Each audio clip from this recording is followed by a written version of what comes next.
Good morning. You're watching Nightline with me, Raymond. News making the headlines. Putrajaya to review salary of fresh graduates. Also, former Pakistan PM sentenced to 3 years jail.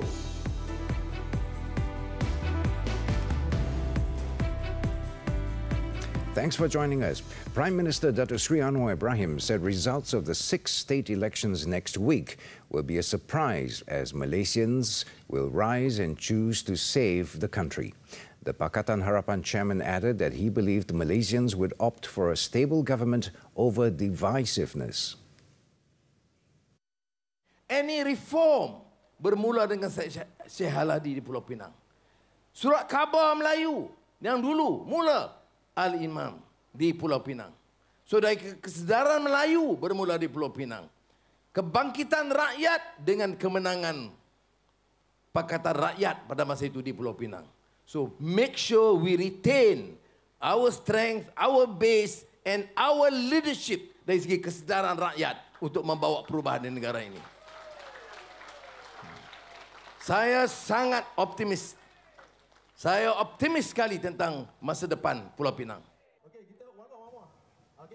He said this during a Jelajah Perpaduan Madani Pulau Pinang event at Kapal Singh Drive on Saturday night.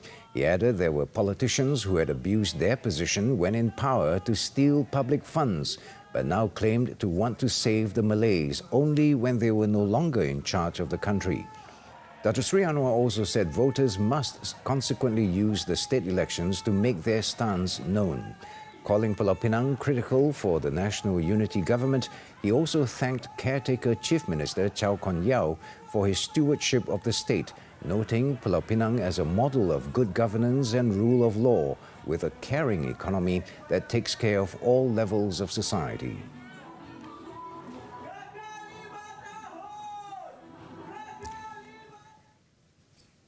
The salary of fresh graduates will be among the matters to be discussed in an upcoming meeting that will be chaired by Prime Minister Datuk Sri Anwar Ibrahim.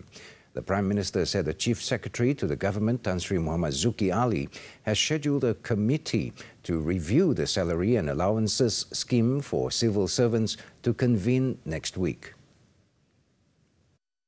Pertamanya setelah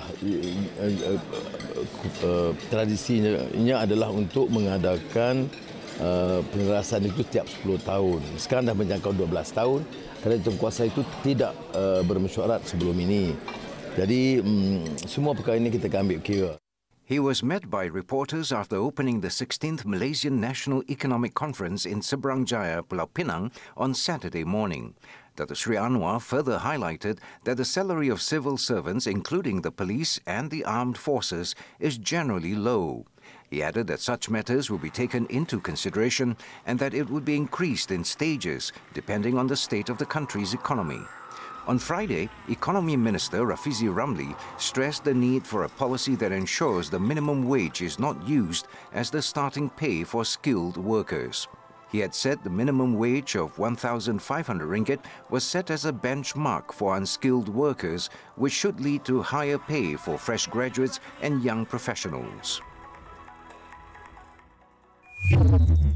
On another matter, Datuk Sri Anwar has brushed aside talk of a supposed Perikatan national wave in 6 states, saying it is merely a political statement. The Prime Minister said the warm reception he received from the people in Kedah at several events on Friday showed that the people wanted to choose a stable political approach that rejects extreme views while being able to drive the country's economic growth. Saya di Kedah semalam, sambutan itu luar biasa baik, kita tak boleh nafikan. Tapi akhirnya rakyat harus memilih pertama satu politik yang stabil, yang menolak pandangan pelampau dan ekstrim dan juga memacu pertumbuhan ekonomi. Dan kita telah jelaskan kejayaan kita dalam bidang itu. Later, when speaking at the opening of the Pulau Pinang Bumiputra Entrepreneurs Assembly in Buletin, Datuk Sri Anwar reminded the people that the continued large investments received by the country have been the result of a strong and stable government. The Prime Minister added that the development of Bumiputra entrepreneurs has also been carried out comprehensively since the 1990s. However, he noted that it has been experiencing a slowdown since the year 2000 and needs to be given a push in order to drive competitiveness. Kalau orang kita ini sekadar nak sebut kempen, suruh dia baca apa yang kita buat pada 90-an. Ada teman yang muda mungkin sudah terikuti. Itu gerakan besar. Sejumlah keseluruhannya itu mencecah bilion ringgit untuk pembangunan keseluruhan yang kita jaga. Enklave di Putra, niagaan yang kompleks dia dalam 10 tahun itu. Dan tidak ada sebab kalau projek itu baik, viable segi ekonomi, diurus dengan cekap dan melarang sama sekali amalan menyakau. As such, he stressed that good cooperation between the state and federal governments is crucial towards ensuring the continued planning and development of the state. In another development, the Prime Minister said that the unity government will not abolish the quota system in higher learning institutions to ensure social justice is maintained in the field of education. Datuk Sri Anwar said the system will be maintained until all races are able to compete equally through access to quality education. Kalau okey, nak puas hati you, Anwar Ibrahim hari ini kata, batalkan sistem kota. We will lose all the elections in this country and you will suffer more in this country. Run by PAS and Bersatu. Understand that? Janganlah umpamanya nak suruh batal sistem kota ini. You suruh batal sistem kota ini, there will be turmoil in this country. Because this was an understanding long ago. He added that Malaysia's history and social contract must be taken into account in the discourse on the Bumiputra quota. On another matter, Datuk Sri Anwar said the government is planning to introduce a new type of school specifically for children of the poorest groups in the country so that they are not left behind in the education system. He said the concept for this new type of school would be akin to a secondary science school or a secondary boarding school. The level of compatibility and cooperation between the Barisan Nasional and Pakatan Harapan machinery in Pulau Pinang has been one of the best ahead of the state elections next Saturday. Deputy Prime Minister Datuk Sri Ahmad Zahid Hamidi said the matter could be seen not only in campaign-related programs but also in community-related initiatives. Ini adalah ujian sebelum pembentukan secara resmi kerajaan Madani di Pulau Pinang.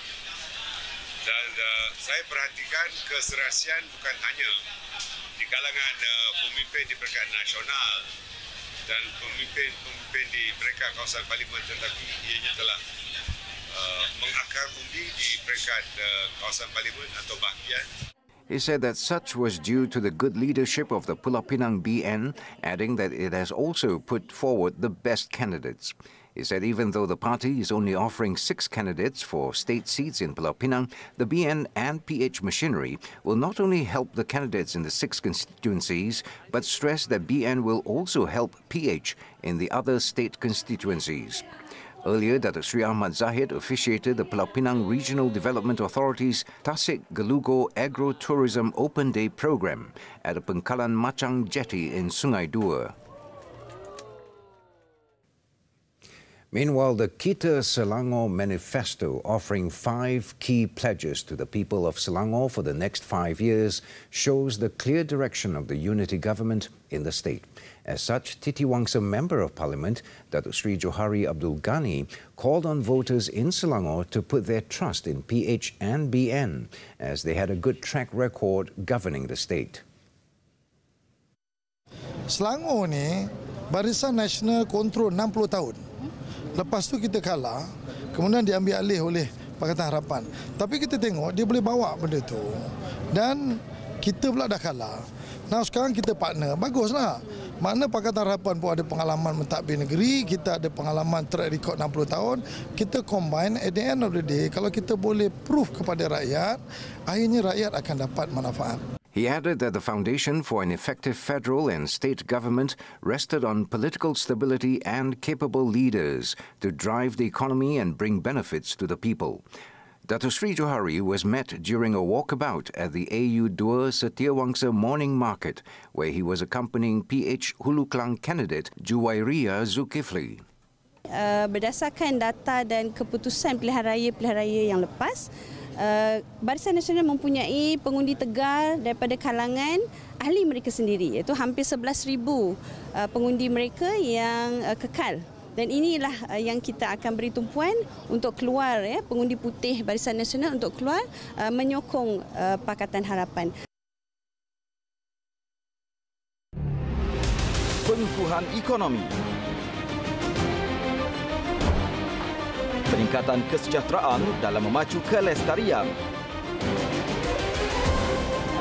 tadbir urus moden, holistik dan berkesan. Semuanya dalam Soal Rakyat bersama Menteri Besar Selangor, Datuk Seri Amiruddin Syari. Ahad 6 Ogos, jam 4 petang, hanya di TV3 dan stream HD secara langsung di aplikasi Tonton.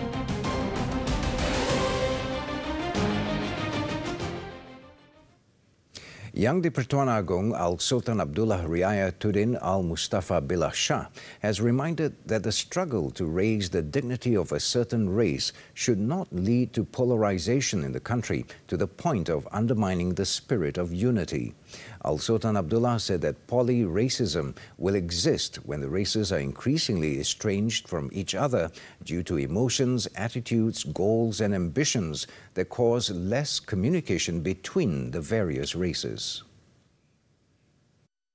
Polarisasi turut membawa implikasi sosial budaya yang luas dan jika tidak dibendung akan mengundang unsur-unsur radikalisme dan ekstremisme sehingga mewujudkan skala pertentangan yang besar dalam masyarakat.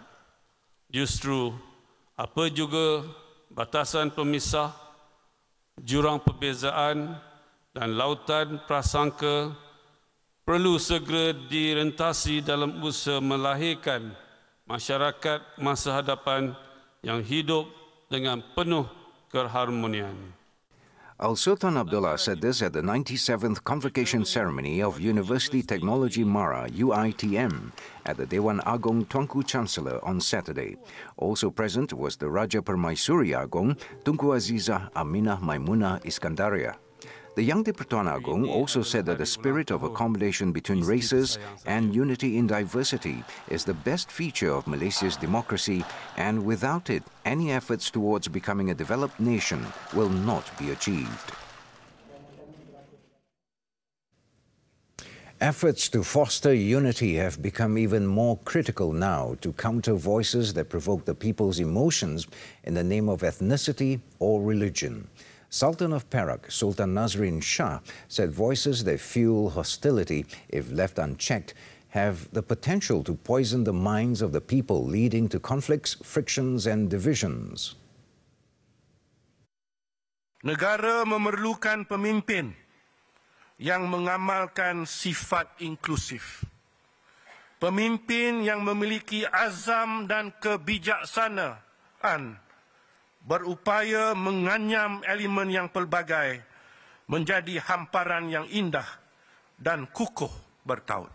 Sultan Nazrin said this during the launch of buku siri Titah 2 Sultan Nazrin Muizzuddin Shah at the World Trade Center, WTC, in Kuala Lumpur on Saturday. The ruler also described the late Tun Dr. Ismail Abdul Rahman as a leader with consistent views on the composition of the people in the country.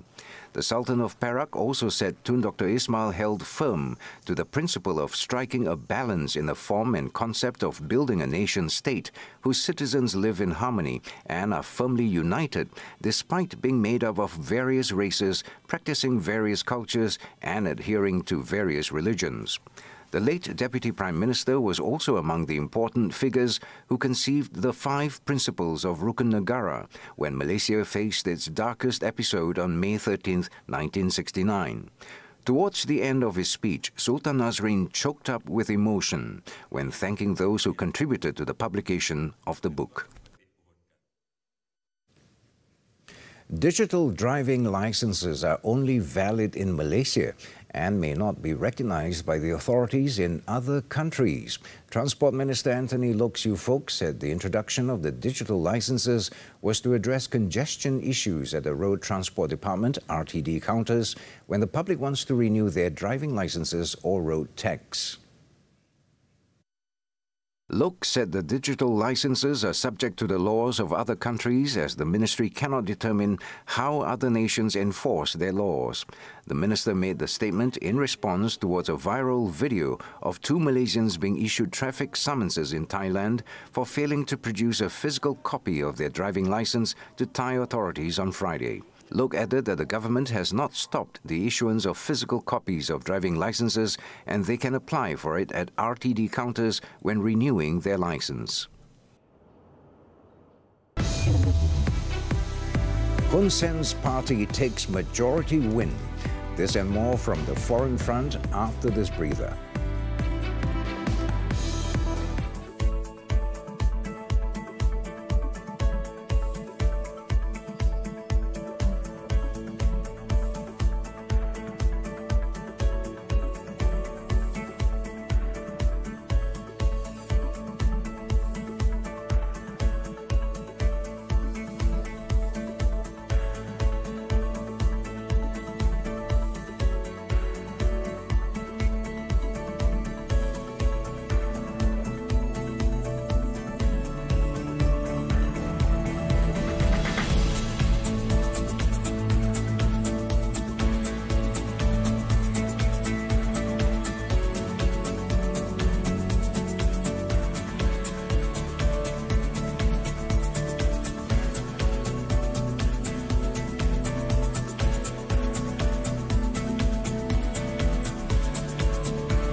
Arrested in Lahore on Saturday after a court sentenced him to 3 years in prison and disqualified him from politics for corrupt practices. The arrest was the latest in a series of blows that have weakened Khan's political standing after he fell out with Pakistan's powerful military and his party splintered. It is reported that he was accused of illegally selling state gifts worth hundreds of millions of rupees. This has since forced Khan's lawyer to appeal against the ruling, calling it a case of political victimization. Meanwhile, Pakistan's law minister said a general election due to take place later this year will be held using a new census, which will take about 4 months to complete the process, as well as to draw new constituency boundaries.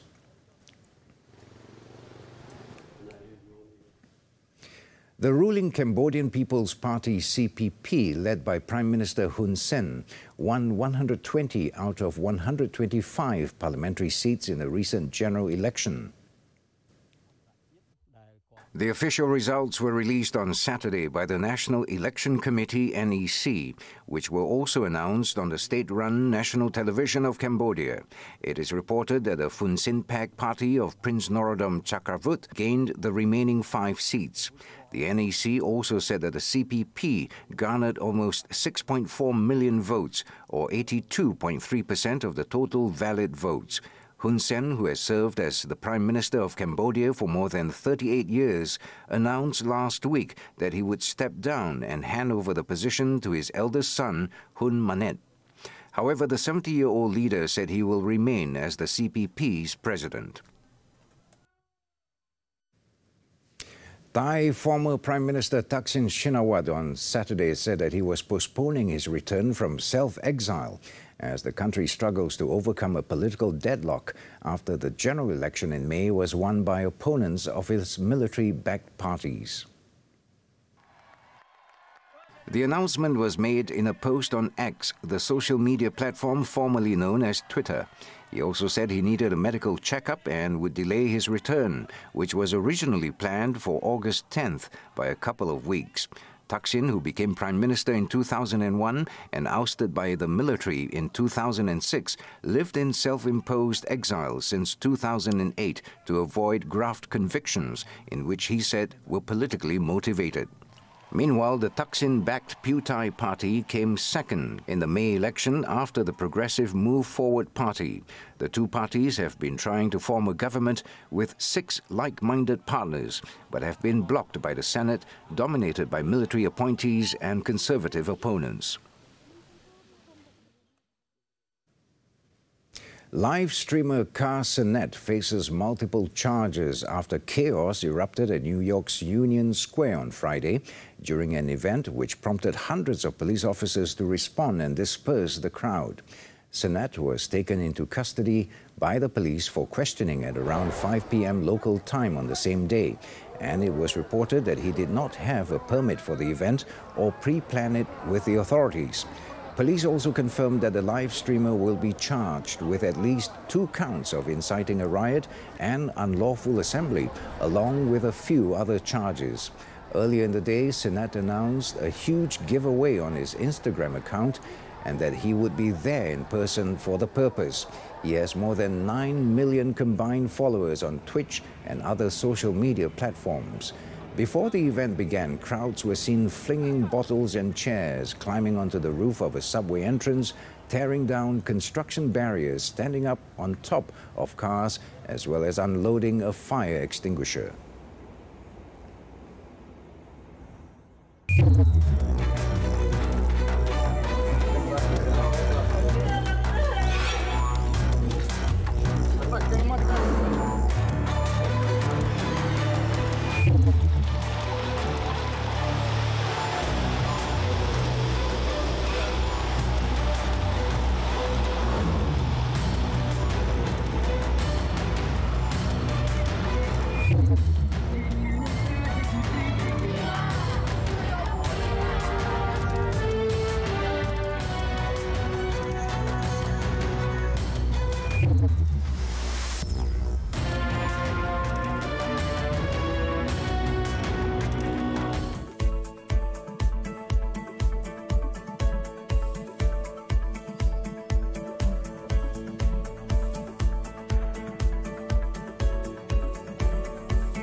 Zijia's hope of reaching his first final since October last year ended in heartbreak when he fell in the Australian Open on Saturday.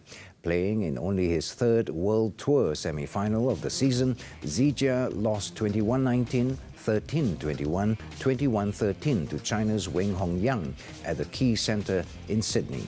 Zijia, the world number 17, had lost in the first round of the last two tournaments, Korea and Japan Opens, under his new coach Wong Tat-ming. The performance in the Australian Open was his best result since reaching the Swiss Open semi-finals in March. Hong Yang will play Indian H.S. Pranoy next for the crown.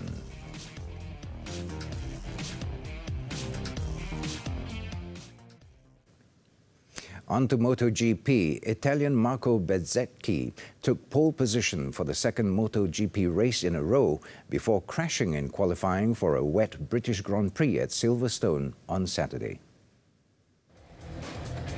The VR46 Ducati rider clocked a best time of 2 minutes 15.359 seconds, with KTM's Jack Miller 0.270 of a second slower and Alex Marquez completing the front row on a Ducati for Gresini Racing. Ducati's reigning world champion and overall leader Francesco Bagnaia was fourth fastest after also crashing. Yamaha's Fabio Quartararo, the 2021 world champion and winner at Silverstone, failed to get through the first phase of qualifying and will start last. Honda's returning 6 times MotoGP champion Marc Marquez also fell short and will line up 14th.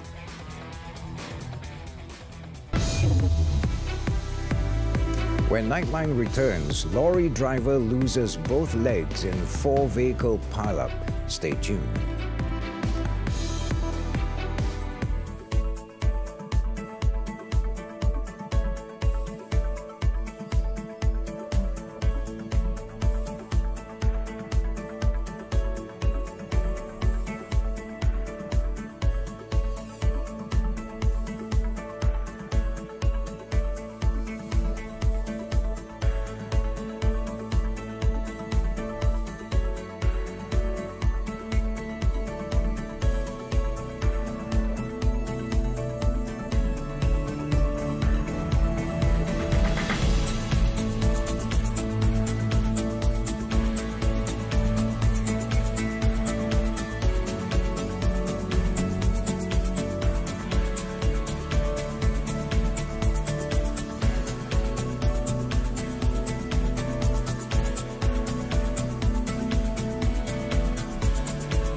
Continues.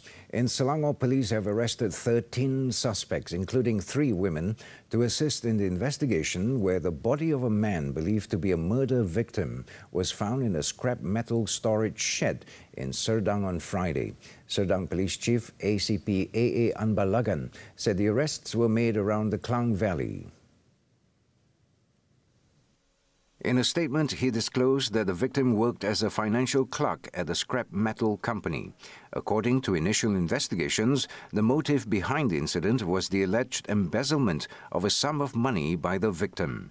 The main suspect, a 51-year-old man who was also the victim's employer, discovered the matter and subsequently took the victim and confined him at the scene for several days before killing him. The 3 women, who were also family members of the main suspect, were released after their statements were taken. Meanwhile, the remaining 10 suspects, which included family members of the main suspect and employees aged between 20 and 58, are currently remanded for a week for further investigation. The case is being investigated under the Penal Code for murder. In a road accident in Kuantan, Pahang, a lorry carrying soil lost control and collided with 3 other vehicles. The incident, which occurred on Jalan Pintasan, Kuantan, near Semambu, around 12:15 p.m., led to the lorry overturning. The mishap resulted in the driver sustaining severe injuries, causing him to lose both legs. Dashcam footage captured the tense moments of the accident. District Police Chief ACP 1 Muhammad Zahari Wanbusu said initial investigations revealed that the lorry first collided with the rear of a trailer and a Peroda Viva before overturning. The trailer then skidded and hit another car. The driver of the Viva, aged 29, suffered injuries to various parts of the body, while the trailer driver and another car's driver were unharmed. The case is being investigated under the Road Transport Act.